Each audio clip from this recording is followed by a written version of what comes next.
E aí, como vai? Tudo bem? Estou aqui gravando o meu segundo testemunho. Eu prometi a você que eu ia fazer isso, então estou gravando o meu segundo testemunho, mas gostaria de dar aqui um update, as últimas com relação ao tratamento do câncer que eu estou prestes a começar.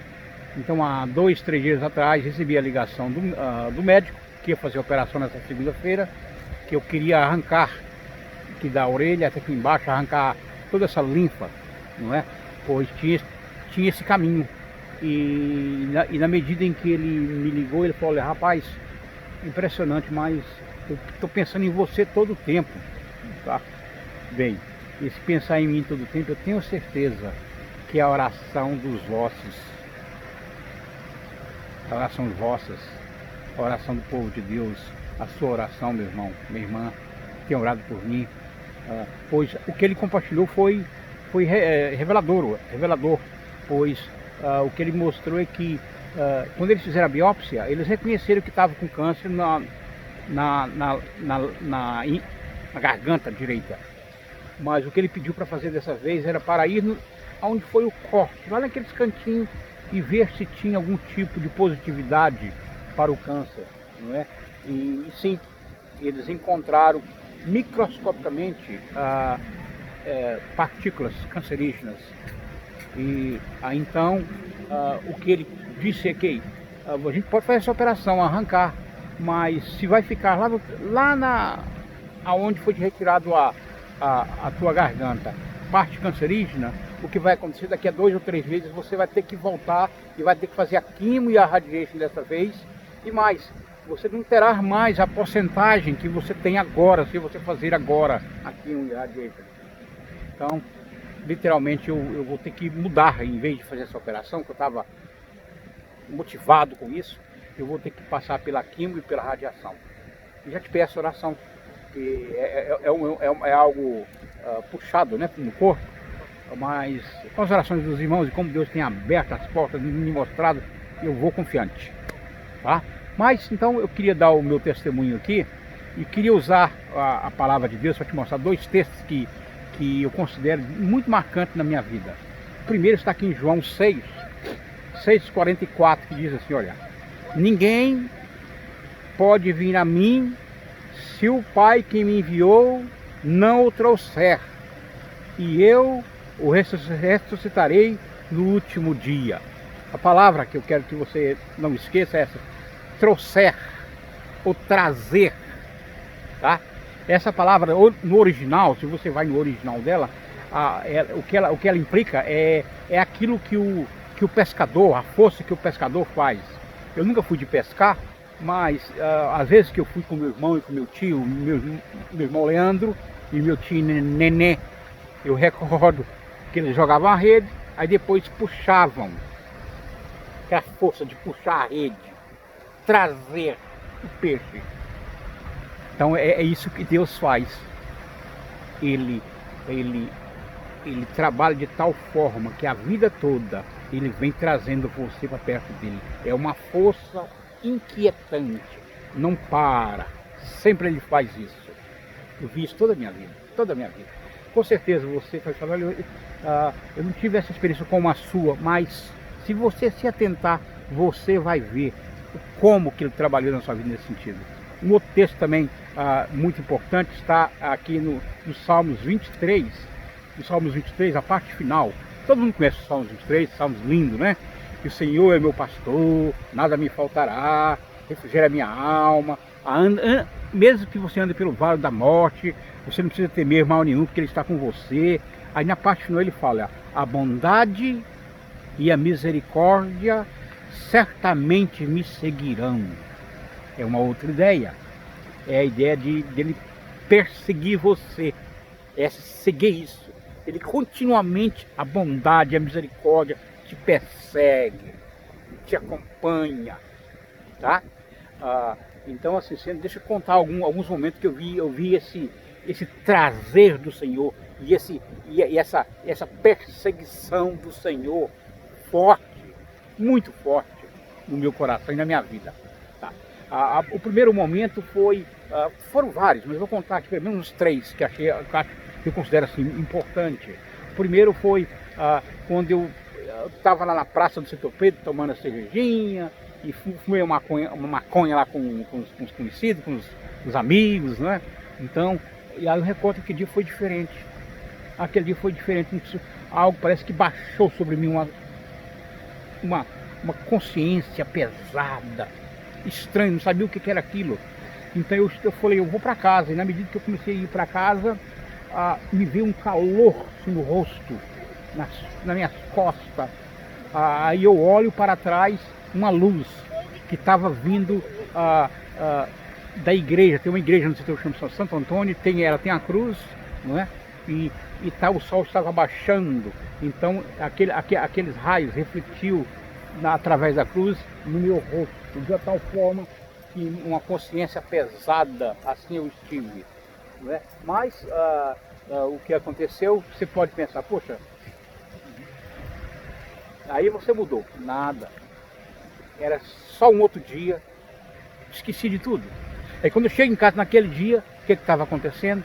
Tinha lá minha mãe e uns crentes orando. Presta atenção, crentes orando. E vou te dizer para você, nesse período eu detestava crente. Eu tinha nojo de crente.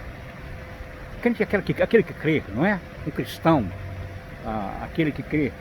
Então eu tinha nojo, porque a ideia do cristianismo, né, de ter um Deus único, de ele ser o único, ele é a verdade, o caminho e a vida. Para mim era muito mente fechada, não é? Eu cria naqueles momentos, eu cria que todos os caminhos levavam a Deus, bastava você ser uma boa pessoa, fazer o que é correto, e é isso só que bastava, não é? Tá. Então, esse foi um outro exemplo. Um outro foi, novamente, eu ganhei lá um vidrinho de cola de sapateiro, e a gente colocava aqui no saquinho e cheirava. Tinha feito outras vezes também, mas naquele dia eu estava num pé de cereja. Eu sei que a Damares, aí uma ministra ali do Brasil, ela contou a experiência, o pessoal pegou ela de um pé de goiaba, né? Então o meu aqui foi no pé de cereja. Mas eu não sou famoso, ninguém me conhece, ninguém vai me criticar, né? Se me criticar, eu não estou nem aí, né? Aconteceu, bem, quando eu estava lá cheirando aquela cola, realmente, novamente, aquela consciência pesada sobre mim me fez acordar, me fez descer dali. Eu desci e o que fiz? Corri para casa, larguei aquilo de lado. Novamente, passava um outro dia, esqueci de tudo isso. Por quê? Porque, num certo sentido, você perguntava assim, e para onde? Para onde? Porque todo mundo, num certo sentido, as pessoas que eu tinha amizade, todo mundo fazia algo parecido, era a forma de se divertir. O que há de errado nisso? Essa era a minha forma de conjecturar, de racionalizar aquilo. Tá. E o que eu considero que foi assim, o mais impactante na minha vida foi que esse tipo de coisa, de momento que acontecia, me levava a questionar questões assim, qual a razão de existir? Por que eu existo? Porque eu estou aqui nesse mundo. Olha que coisa, tudo águas. O que eu estou fazendo aqui? Por que eu existo? Tem algum propósito? Então, esse tipo de questionamento que eu tive me levou a encontrar algumas organizações místicas, esotérica, não é? E uma delas que eu mais fiquei muito tempo era que se chama Rosa Cruz, não é? E a sede mundial dela, uma das sedes dela, é aqui em São José, perto de onde eu moro, na Califórnia. Foi uma das razões que me trouxe para os Estados Unidos, que eu vou falar no próximo vídeo. Mas, então, aí eu adentrei com unhas e dentes naquela organização, e um dia eles pedem para você fazer alguns tipos de iniciações para você passar os umbrais ou melhorar o seu nível, algo assim, não é? Eu lembro que eu tive que fazer assim aquela cruz de Davi, que era com aquelas pontas, e eu fiz isso dentro do bar que eu tinha, chamava Esquema Show. Então, quando eu fechei 11 horas ou tal, um pouco, fui lá, fiz essas coisas no chão, lá dentro, e a iniciação era assim: você chegava numa das esquinas daquele triângulo, não, daquela estrela, e falava assim: eu venho às trevas para adquirir conhecimento. Olha como que o capeta, Satanás, é desgraçado esse bicho, né? Ele veio para matar, destruir, enganar, prender, adoecer, controlar e muitos levar para o inferno, não é? Essa é a verdade, não é? Então, aí eu lembro quando eu estava fazendo aquilo ali, um barulho, como se fosse um vento forte batendo na porta, a porta fazendo barulho, pedras caindo em cima do telhado. Aí eu saía desesperado: o que é isso que está acontecendo? Ia lá fora, o céu estrelado, ninguém na rua. Bem, essa foi uma das experiências. Com certeza no próximo vídeo, vou contar mais experiência nessa área, tá? Então, como você percebe, tudo isso era Deus tentando me acordar, me mostrar. Tá? E o último que eu vou compartilhar com você, que foi, eu encontrei um amigo lá, nós tínhamos um amigo, eu e ele, falamos assim: vamos fazer uma coisa, vamos para a Europa. Ele topou, é doido também, né? A gente desorganizado, não planejou nada. Aí eu vendi o que eu tinha, o barzinho, a moto, pedi conta lá do correio, juntei o dinheiro e a gente fomos para a Europa. Chegamos em Portugal e passamos pela Espanha, pela França, chegamos até a Alemanha, não deu certo. Tivemos que voltar, chegamos em Paris no dia 1º de maio, não é? Dia dos trabalhos, e estava frio. Dormimos na cabine telefônica, enrolado com as roupas que eu levei, com frio, que frio. Aí no outro dia a gente já não tinha mais dinheiro, a gente tinha que comer, tínhamos que pedir dinheiro, pedir esmola, não é? Pedir dinheiro às pessoas para comprar um pão para comer, e fomos na Embaixada Brasileira, ver se eles nos ajudavam, nada. Aí eles falaram: vai nas boates brasileiras que tem aqui, deu os endereços de algumas, talvez pode te ajudar, se puder arrumar trabalho lá. Aí eu e esse amigo andando perto do Rio Sena, não é? Aí eu lembro que esse amigo meu, nós estávamos passando assim, cerca de 1 quilômetro da Torre Eiffel, não é? Eu lembro de falar assim: vamos lá na Torre Eiffel, ver lá. Eu falei: que estou preocupado com a Torre Eiffel, coisa nenhuma. Eu estava era com fome, quando a barriga dói, não é? Então, andando lá nessa cidade, perdido, sem dinheiro, sem nada, porque chegávamos nas embaixadas, não podiam ajudar, chegávamos nessas boates, não podiam ajudar. E a gente encontra, vou chamá-lo de bom samaritano, que falava português, conversou com a gente, se propôs a ajudar, nos levou para uma estação de ônibus.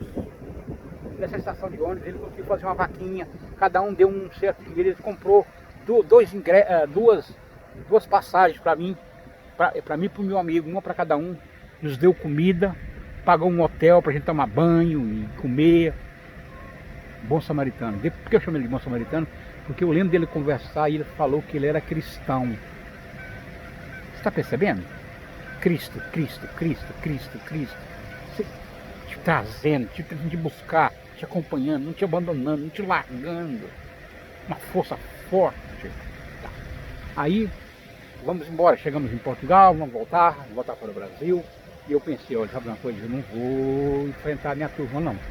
Foi assim, quebramos a cara. E aí, eu vou ficar no Rio. E lá no Rio de Janeiro eu vou pegar um avião que faz uma ponte em Minas Gerais, lá em Belo Horizonte, descer em Belo Horizonte. Eu sabia que tinha uma companhia que fazia trabalho no Middle East, lá nas regiões, não sei exatamente, não sei se é na Arábia, alguma coisa assim, ou no Egito, estava construindo trem, linha para trem. Então ele estava pegando brasileiro. Olha que loucura. Alguém sem dinheiro, sem conhecimento, descer numa cidade daquela, tentar arrumar trabalho, olha, cabeça de adolescente, né? Então, aí eu esperei na segunda-feira, esse amigo foi na frente, voltando para Goiânia, eu fiquei para trás e eu peguei o voo. E quando o avião está para pousar em Belo Horizonte, o piloto diz: não podemos aterrissar pela chuva que está no aeroporto. Próximo pouso, Brasília. Aí eu comecei a chorar no avião. E tinha um cara ao meu lado, mais um outro bom samaritano, que começou a conversar comigo, contei o que tinha acontecido, falou: rapaz, falou de Deus e tal, como Deus trabalha e tal, né? Aí eu decidi, falei assim, eu vou para Goiânia mesmo. Inicialmente eu pensei em ficar ali no Jardim Guanabara, nem descer para o setor Pedro, olha que bobeira. Mas quando eu desci, que eu voltei, foi muito bom, porque a Virgínia, ela estava grávida do Murilo. Foi muito bom voltar nesse momento. Algo que lá na Europa, à noite, eu tive um sentimento, até conversei com esse amigo, esse Marcos, tá? Um sentimento, não sei como, mas foi muito bom voltar. E mais a vontade de sair do Brasil continuou. Aí eu projetei para vir para os Estados Unidos, que vai ser no próximo vídeo que eu vou contar para você. Mas então eu queria concluir aqui dizendo para você: olha, talvez que você que está vendo esse vídeo, você é um conhecido meu, um parente, ou alguém que talvez você nunca me viu. Esse vídeo chegou em você sem você saber. Então, há dois grupos. Há um grupo que literalmente vive correndo do Senhor. E se o Senhor, se você percebe que Ele tem tentado te buscar, eu te digo com todo amor, desista. Desista de quê? De fugir dele. Chegue nele, você diz: Senhor, eu desisto. Eis-me aqui, estou aqui. Foi essa a minha oração que eu fiz lá no vídeo número 4, eu vou te mostrar, falar sobre isso, se você continuar vendo os outros vídeos. Não adianta correr. Se Ele está trabalhando com você, e quanto mais cedo você despertar, com certeza, o que Ele vai te dar em troca, um novo coração. Um coração que você vai ter paz, mesmo diante das dificuldades. Ele chama de joy, é gozo no Senhor. Porque Cristo, Ele viveu entre nós, morreu na cruz por meu e os seus pecados. Ele diz: todo aquele que nele crê tem a vida eterna. Novamente, todo aquele que nele crê tem a vida eterna. Os que não creem já estão condenados. Olha a seriedade. E agora um segundo grupo. Qual é um segundo grupo? É o grupo que eu me encontrei, e sempre a gente se encontra, a gente vai e volta nesse caminho, mas não é bom e não é saudável. É o grupo que busca seguir Jesus de longe. Tem uma narrativa no Novo Testamento de Pedro, depois que ele nega Jesus, o que acontece? Ele fica seguindo Jesus de longe, se esconde atrás das pessoas, olha e vê Jesus, o olhar de Jesus, mas seguindo de longe. Não quer compromisso, não quer envolvimento. Conhece o Senhor, mas é um sal que não salga mais. Lembra lá de Mateus 6, Mateus 5? É uma luz escondida debaixo da mesa. Os dons e talentos que Ele te deu está enterrado.